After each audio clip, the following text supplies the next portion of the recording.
So if you don't like tonight's Bible study, just make sure you're here next week for that.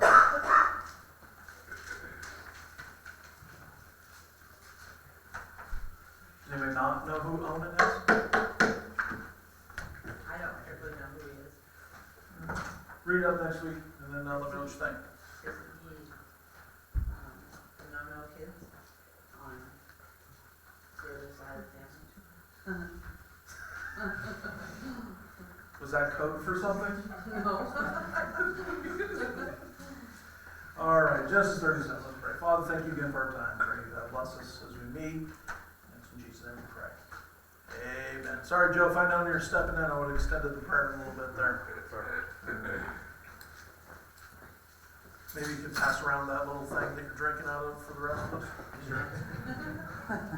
All right, so the rest of the book of Genesis, Joseph is the main character.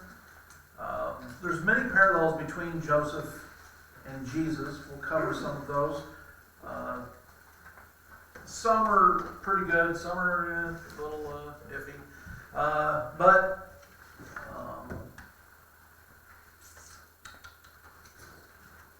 right, start here with the first one. So Jacob dwelt in the land wherein his father was a stranger, in the land of Canaan. So if you want to jot it right now, he's living in Hebron. And that's going to matter a little bit here in a moment, but not a whole lot. These are the generations of Jacob. Joseph being 17 years old. So notice he was 17, and the Bible calls him a lad. We don't call 17-year-olds lads. But when you hear terms like that in Scripture, I think sometimes it makes us picture. Remember, Ishmael was a lad. So you think, when he's dying of,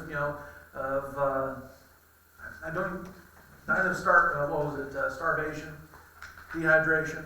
You're thinking just he's a little kid, and that's not necessarily the case. Who's 17 here? Nobody right now? Okay, Brooke, we call Brooke a lad anyways.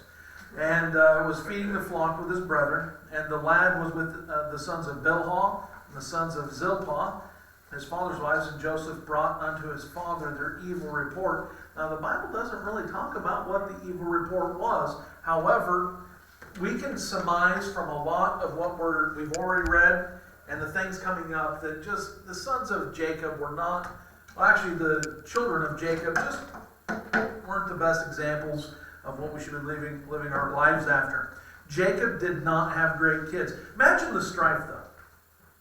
Imagine being the son of Bilhah or Zilpah or Leah, and so you go home, you watch your mom argue with what is your mom's husband's wife? What is that relation to you? Stepmom? Sister wife? Half mom? Sister wife? Sister mom? Sister-in-law? No. Sister, what did you say? Sister-in-law. Sister-mom? Okay. So, any of those terms, we don't even have a term for it, and, are any of those official? Okay. And, but you watch your mom go out and debate and exchange the services of your dad for some pomegranates. Wait, what was the word that the Bible used? Mandrakes. I think they're pomegranates, but I didn't study that far out to figure it out. And so you watch this debate going on, and then you see that your father got hired to go, with your mom because your mom's not the favorite. You're not the favorite because you're not the son of the favorite. That Joseph over there, he's the favorite. And then there's Benjamin coming. And so now all of a sudden you have Joseph, you have Benjamin, and everybody's it's just imagine the fighting, imagine everything that's going on. And remember the droves?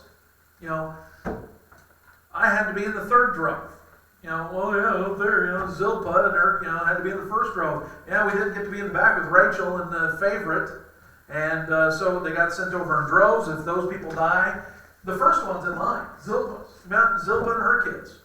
If anything's going down, they're all going to be the first ones to die. Leah versus Rachel, favorites. And so far we've seen murder, we've seen sleeping around, we've seen deceit, and it's only going to get worse. Well, okay, let's say this. It's not going to get better. Look at verse 3. Especially when we talk about next week. Next week's going to be fun. Now Israel loved Joseph more than all of his children because he was the son of his old age, and he made him a coat of many colors. Jacob should have learned a lesson. Growing up, he was second fiddle to Esau with his dad. And he did not learn that lesson, so that lesson is now being passed on. Now, if you know the story of Joseph and where he goes, it all ends up for good. You know, as I'm saying these things, well, they all worked out for good. Okay, but still, I think God probably could have worked out a different way, but we'll see. So, Joseph was treated differently, and it led to bad consequences. You know, you have a lot of memes, a lot of people poking fun right now. You have the firstborn, and how that firstborn interacts with the family. Then you have the middle child, and then you have the youngest, and all the things you see and laugh because they're all true. Just now, you just look at our family for a bit.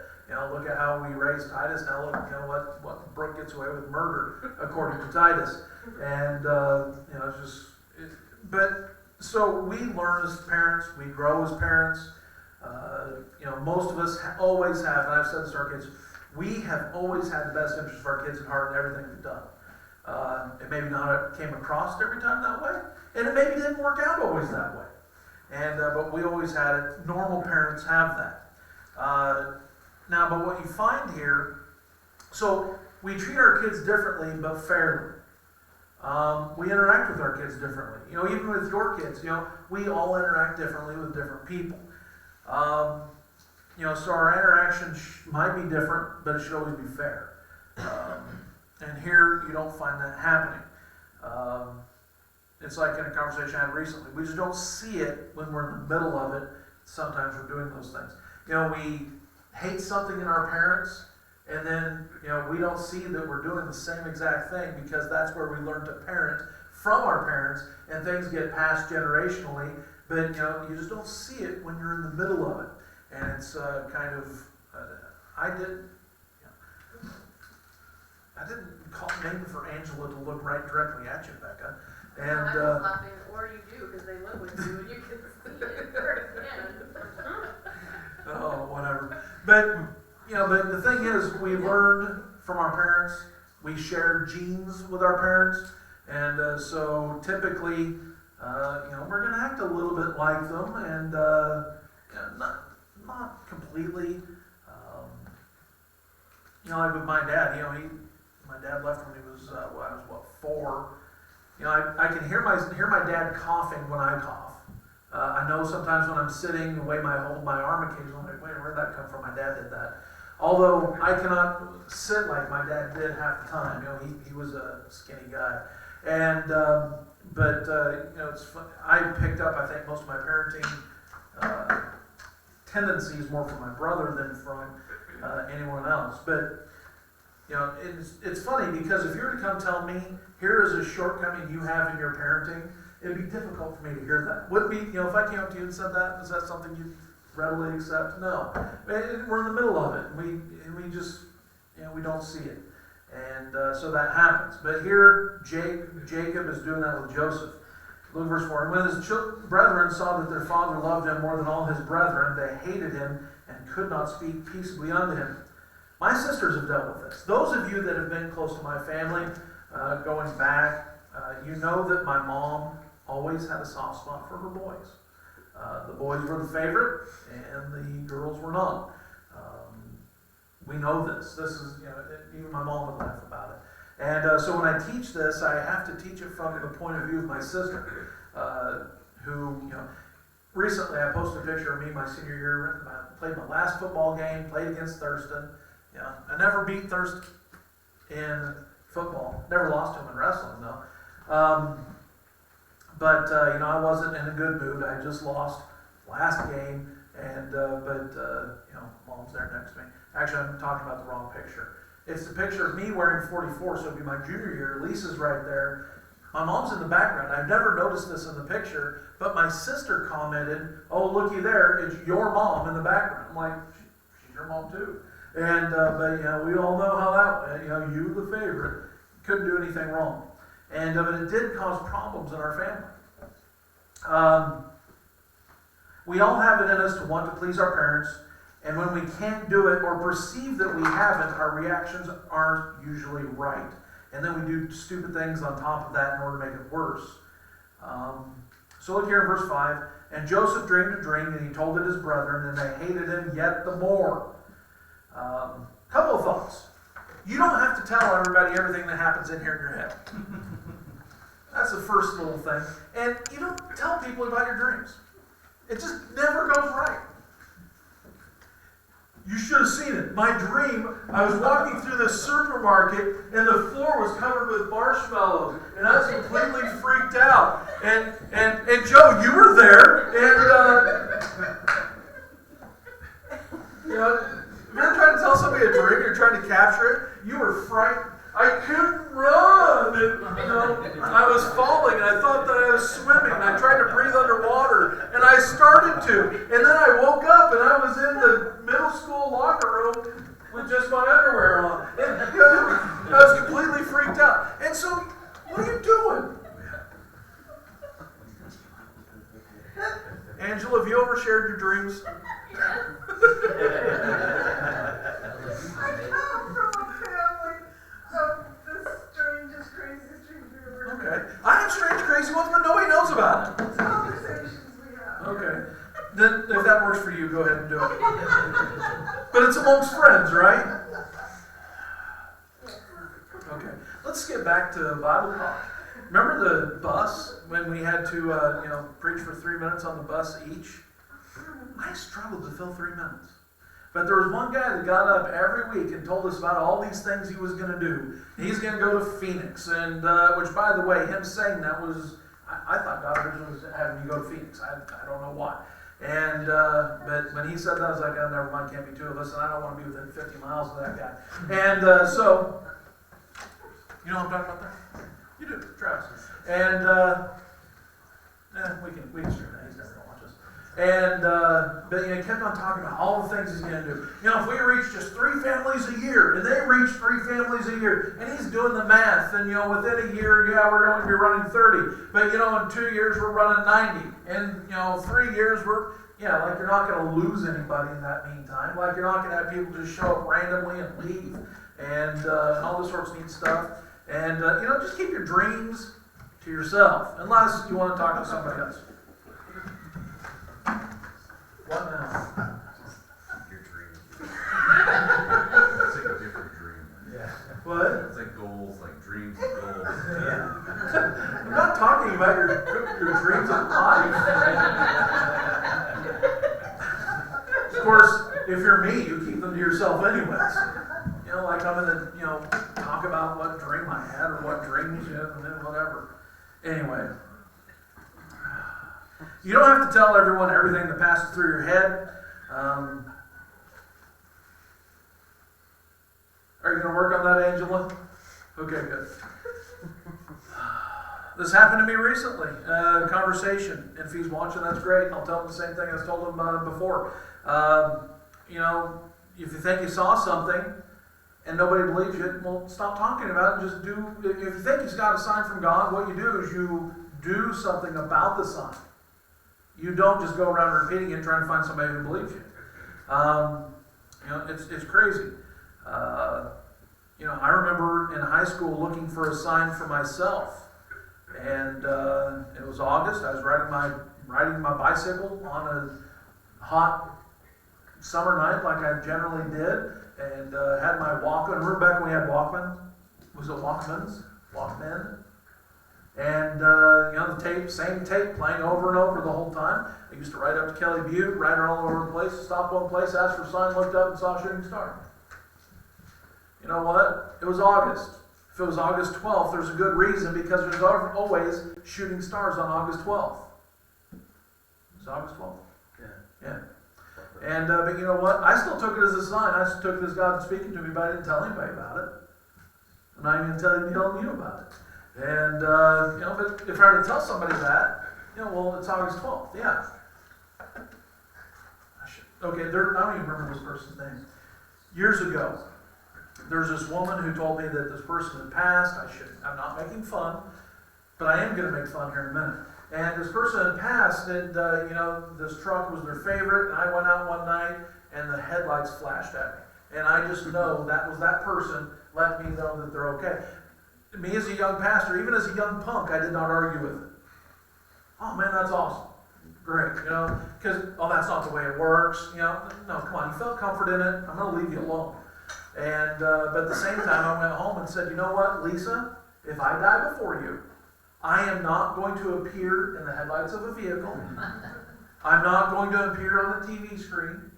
If I appear, it's going to be abundantly obvious. It's not going to be some weird random thing.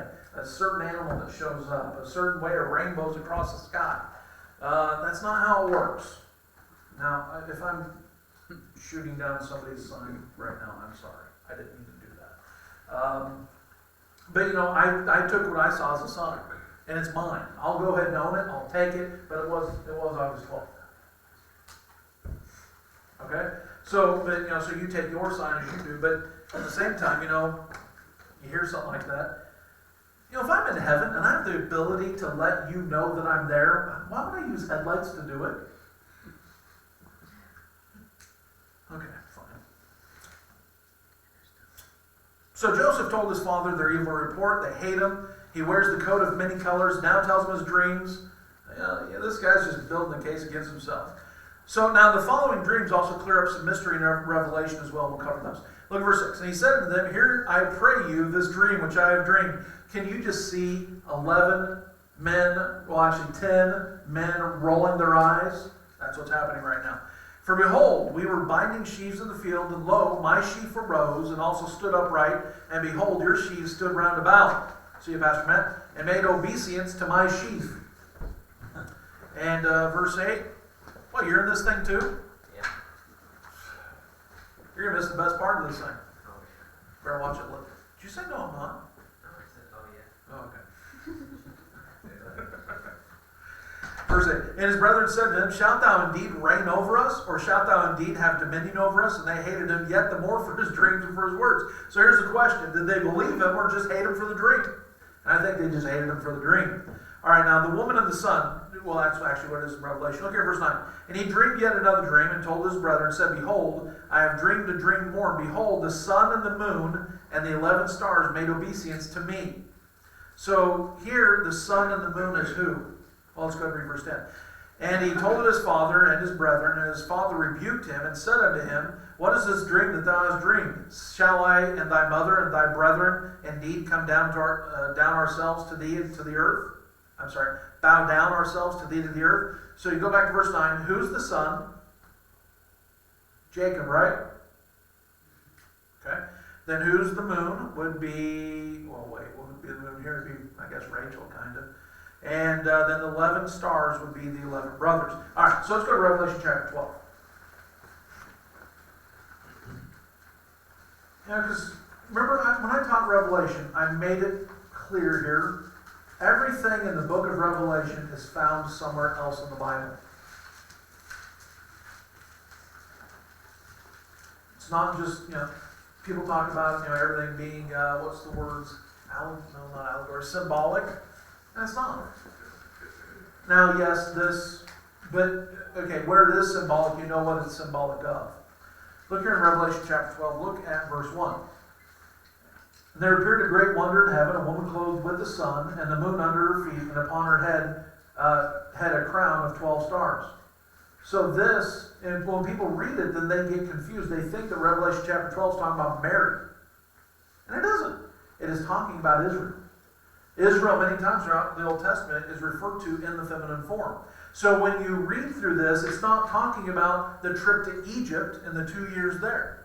It's talking about Satan's interworking into the lives of the people of Israel, trying to destroy the bloodline, trying to destroy the nation, and was never successful in doing so.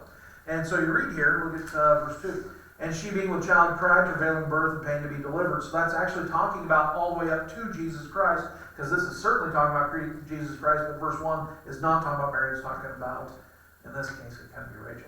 And there appeared another wonder in heaven, and behold, a great red dragon, having 7 heads and 10 horns and 7 crowns upon his heads. Those are going to be the nations and kings that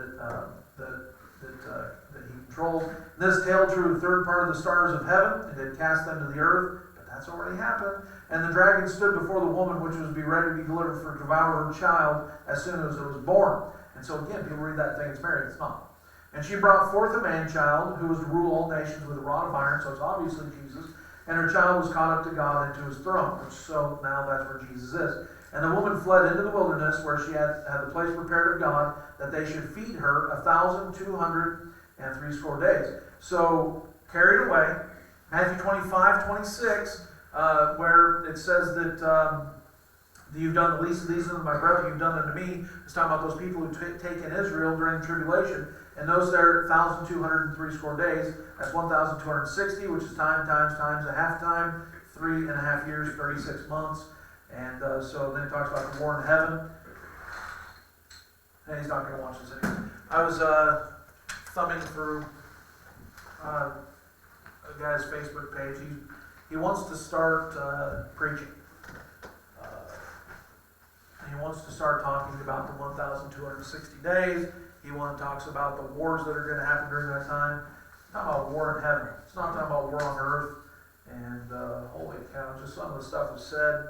Matter of fact, he's been in this church once, and I want to ask him, are you in church anywhere? And I think the answer is no. And of course, then I'd be the bad guy to be asking that.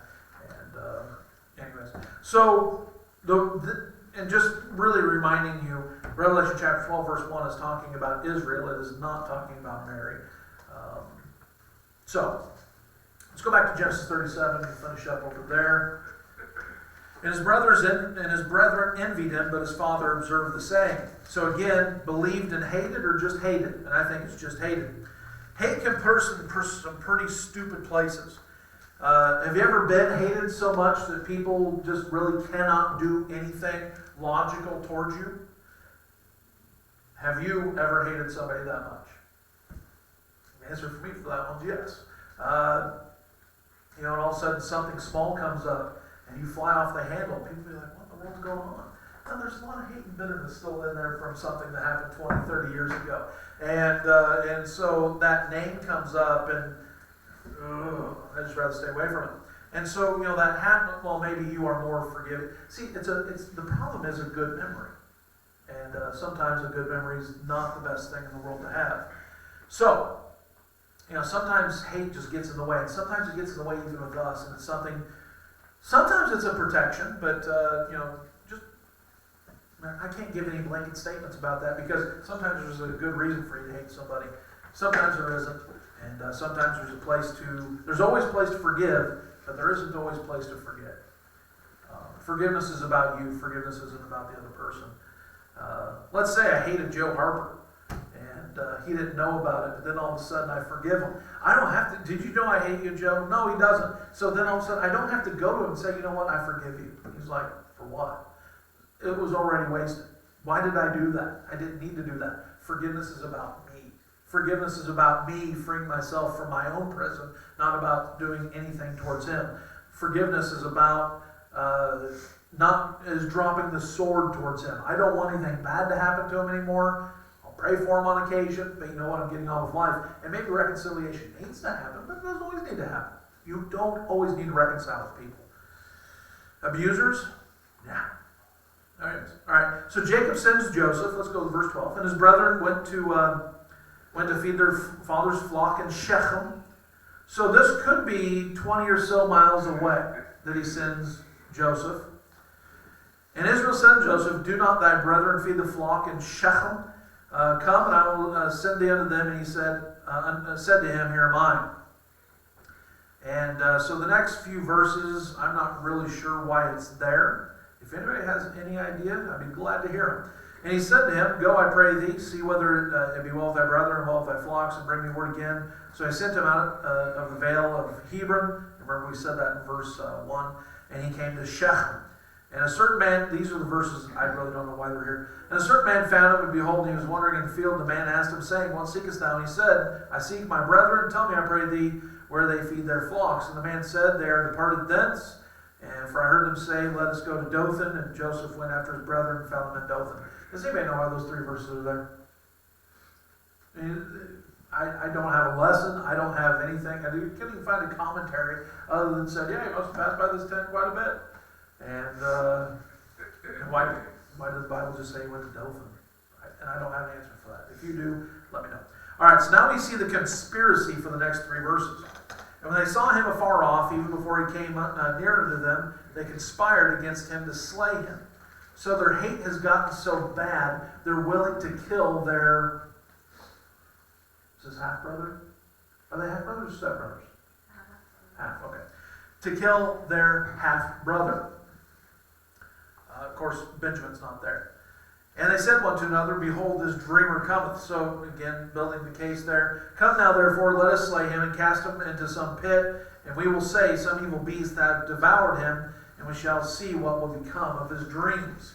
And so the bitterness that we have, starts bringing up those things. But just so some similarities between Joseph and Jesus so far. The birth of Joseph was miraculous in that there was intervention from God. Of course, something still had to happen there. But Jesus was a virgin birth and certainly miraculous. Joseph was loved by his father, as was Jesus. This is my beloved son. Joseph had a coat of many colors which set him apart. Christ was set apart, and then he was separate from sinners. Joseph announced that he was to rule over his brethren. Jesus presented himself as the Messiah. Then they ridiculed him, and then they killed him as the king of the Jews.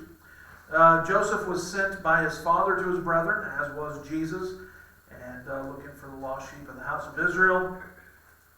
Joseph was hated of his brother without cause, and of course so was Jesus. Verse 21. And Reuben heard it. Now we know Reuben as the firstborn. We also know Reuben as the one who, what's his relation to Bilhah? Slept with his dad's wife. We'll go with that one. But he's the oldest, but he tries to do right here. And Reuben said to them, Shed no blood, but cast him into this pit that is in the wilderness, and lay no hand upon him, that he might rid him, that he might rid him out of their hands to deliver him to his father again. Reuben here, I believe, is using the tactic. If you were to, I saw a video on this. Sometimes when you want to persuade somebody to do something large, you first want to have them do a little step. And again, this may be kids, whatever. We shouldn't be trying to manipulate each other. But what they did is they did a study about putting traffic signs in somebody's front yard, drive slowly, children in town, whatever the case was. And when these signs were gigantic, almost all of them said no. And I forget what the percentage was. But if they were smaller signs, they were okay. Just okay, put them in there. And then they, with this test group, they came back to those same people that already took the little sign, then asked them to take the same size sign that the other group did, and the number went up to almost I think it was 50% said yes. And so I think that's what Reuben's trying to do here. Hey, let's not kill him. Oh, just throw him in that pit over there. No, not instead of, hey, let's not kill him. Let's take him back home. This is stupid. Hey, let's not kill him. Let's throw him in that pit over there. And, maybe we'll take him back home eventually, whatever, look there. Verse 23. And it came to pass when Joseph was come unto his brethren, that they stripped Joseph of his coat of many colors that was on him. And they took him and cast him into a pit, and the pit was empty, and there was no water in it. And they sat down to eat bread, and they lifted up their eyes and looked, and behold, a company of Ishmaelites came from Gilead with their camels bearing spicery and balm and myrrh, going to carry it down to Egypt. And so now they're Ishmaelites. Is anybody aware of the upcoming apparent contradiction? This is going to be fun. So now they're Ishmaelites. So wait, these people are cousins. Look, there's our cousins riding by. Cousins, once removed, I think. And Judah said to his brother, What profit is it if we slay our brother and conceal his blood? Judah's just not a good guy. You would think, Lion of the tribe of Judah, man, Judah must have been the upstanding brother. No. Matter of fact, it's going to get worse in the next, I'm not sure worse than that. It's not going to get better in the next chapter, we'll just say that. Come and let us sell him unto the Ishmaelites, and let not our hand be upon him, for he is our brother and our flesh, and his brethren were content. So we're going to make some cash. Then there passed by Midianites, merchantmen. Wait, are Midianites and Ishmaelites the same thing? And so what people will do is they say, this is a contradiction. And so now watch this. Then there passed by Midianites merchantmen, and they drew and lifted up Joseph out of the pit, and sold Joseph to the Ishmaelites for 20 pieces of silver, and they brought Joseph unto Egypt. For me, the answer to the entire question is found right here. Then there passed by Midianites merchantmen, and they, who's they referring to? They is a pronoun, so we're looking for the antecedent. What is the antecedent of they? Midianites. So here's what happened. The Ishmaelites are coming by, and their camels. These are their cousins. I don't know if they know they're their cousins, but they know they're Ishmaelites, both the sons of Abraham. Abraham, Isaac, Jacob, and so now them, so 2 times removed, and so Abraham through Hagar, yeah, they make them first cousin. Oh, that makes it even closer. No, first cousins, twice removed, I think. And we'll have that up next week because we're going to talk about some of the craziness. We're going to present to you next week somebody who his father is his own grandpa, and that's going to be a lot of fun to cover. Anyways, so you have then Ishmaelites, you have Midianites, both children of Abraham, but they're separate. And what I think happened here is that Reuben, the sons of Jacob, they wanted to launder the process. They weren't going to go drag them out and do it themselves. So the Midianites came by, and the Midianites are the ones that yanked them out of the pit and sold them to the Ishmaelites. To me, the antecedent of they is the Midianites, not the Israelites. When I say Israelites, that would be the 12 or 10 sons that are here right now, 11. So let's read that again. Well, notice here, what was it, verse 21 says Ishmaelites. Verse 27, some of the Ishmaelites. Let's go to verse 28 again. Then there passed by Midianites. So it's a separate event. And they drew and lifted up Joseph out of the pit and sold Joseph to the Ishmaelites for 20 pieces of silver, and they brought Joseph to Egypt. So there's no contradiction whatsoever.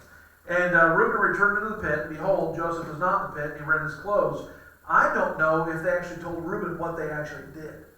And he returned unto his brother and said, the child is not, and I, whither shall I go?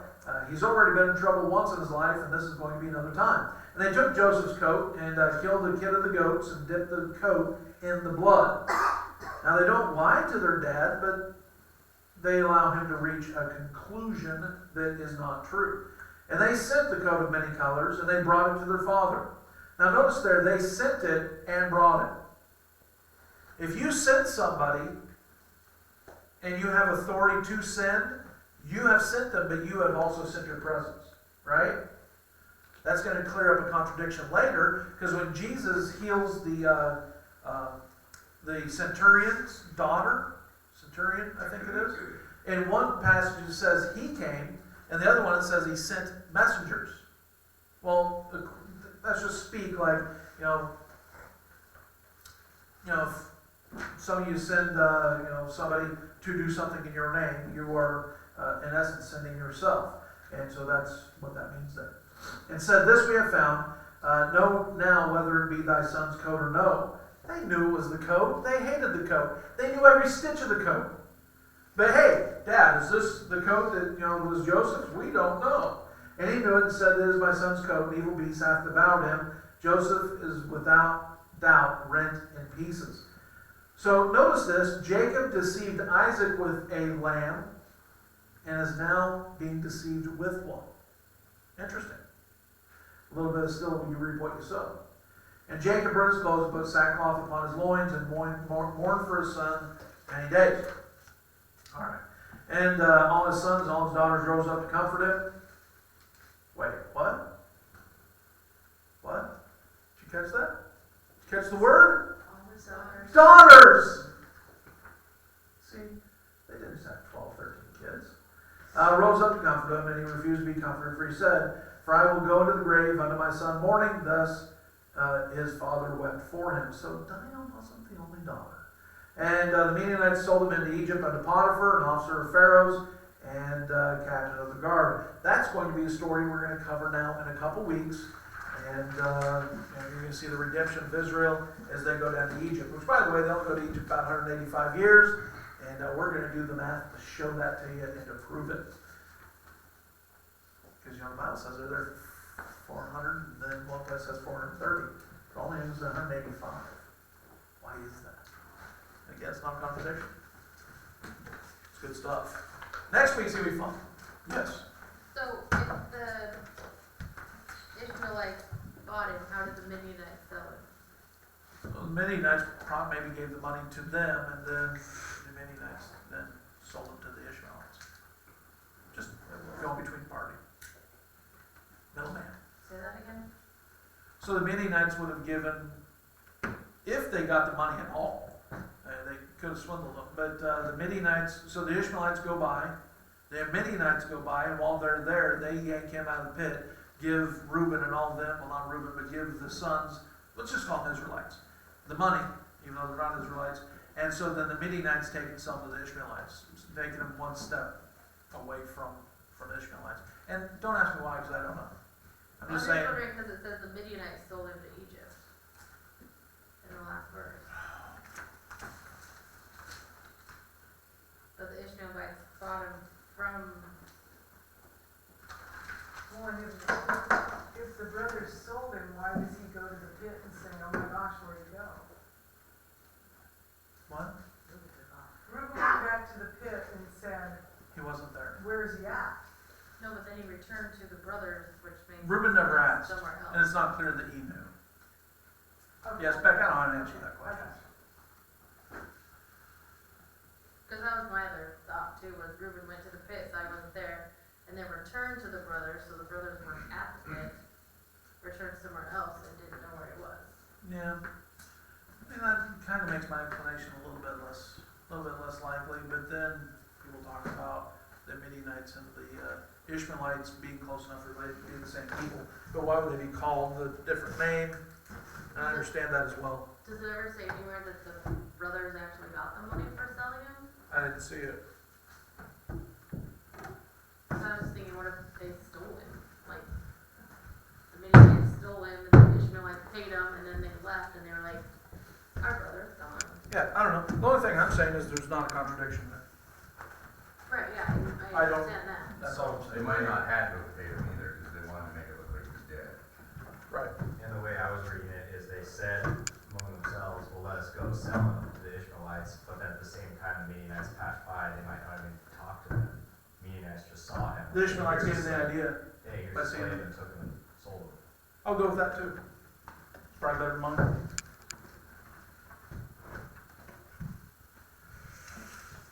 It's hot in here, isn't it? Is it just me? Or do I now have COVID? No, there's a huge, nice cool jacket over the door. What? Taste something. Your own spit doesn't. Nope. I'm good.